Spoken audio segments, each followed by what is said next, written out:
All right, so I'm a little late to the game, but I got the new Alice Cooper album. So what are we going to think about this? Check it out.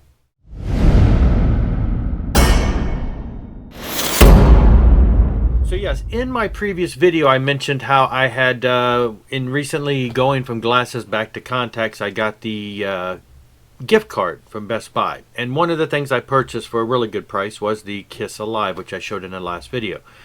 And yeah, $22. I saw it, that album, the same 2014 reissue, in a local store over the weekend for $32. So I still feel like I did great for that. And like I say, I've seen the back on black release, 40 something dollars. So anyway, this was the other thing for the gift card that I got for Best Buy. They shipped them separately. So I have listened to it online a couple times when it first came out, and I knew I had to have the vinyl because I knew I had to have Alice Cooper.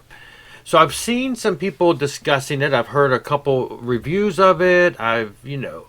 People have kind of mixed feelings on it, but I think for the most part, everybody agrees it's a great album. Some people just wonder if it's got long time appeal. Now, if you're not familiar with, first off, the Alice Cooper story, Alice Cooper was a band. And then into the 80s, it became a solo project for the singer, who then took the name Alice Cooper and applied it to himself as a vocalist and went with that. So the band Alice Cooper is, the one notorious for all the stuff that happens in the 70s and all those albums in the 70s and early 80s that, 18, all the popular stuff. That was the band, a group of guys that were by the name of Alice Cooper. And then he went solo and started doing the albums, the music and things along that line. Now, on Welcome to My Nightmare, the second Welcome to My Nightmare, and at times like that, he had rejoined with the Alice Cooper band. Some of the musicians got back together. Bob Ezrin produced, things like that. They came in for that classic sound that of the original band members. And so this has some of that on it too. The original band members are back. This is a whole album paying homage to all of the classic music that came out of Detroit. Now, as a Kiss fan, everybody knows Detroit Rock City. Everybody pays homage to Detroit being this huge rock and roll town. If you really look into it, aside from being, Motown, you've got all kinds of the punk scene, all kinds of bands. It was just a huge place for a lot of influential bands throughout the years.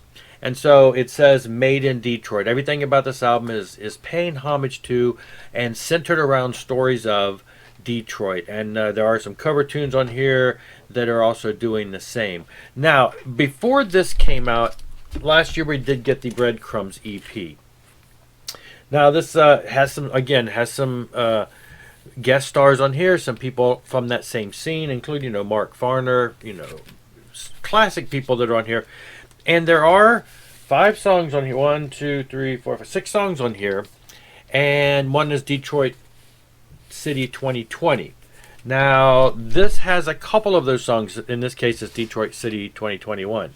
But not every song on here is on the album, so it doesn't really render this as useless.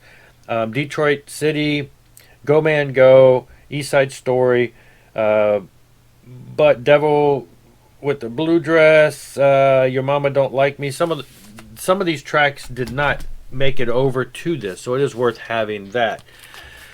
Now, yes, this is different from Alice's, the stuff we've been used to for the past 20, 30 years that he's been doing solo.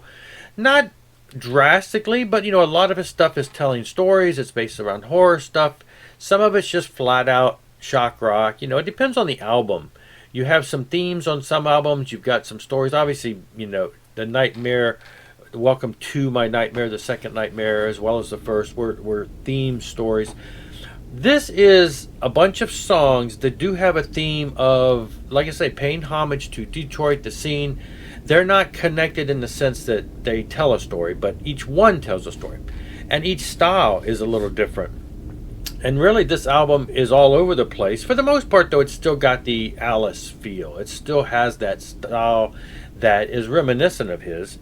It's just that the songs are just straightforward rock and roll.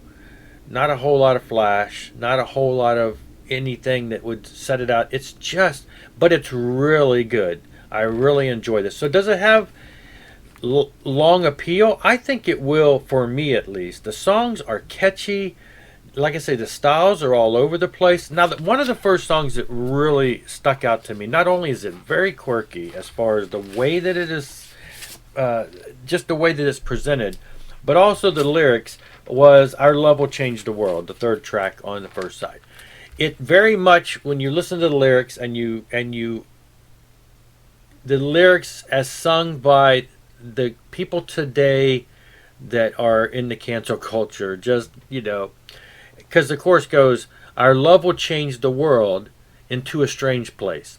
So it talks about how there's, we know, I don't know where you stand on these issues, but they're all over the place. You got the gender issues, you've got the taking the people off off of the different product bottles and removing this because of the, just everything that somehow offends, football team names. You've got so much going on where they're trying to just cleanse the culture of any historical value, of any, things along that line. They're removing historical figures, just everything they can to cleanse the culture. It's sort of, that song strikes out at that. However, come to find out, that's actually a cover tune from Outrageous Cherry. I believe, I understand, I have heard the original, but I haven't really compared all the lyrics, but I do believe that some of them have been changed a little, but for the most part, it sounds the same.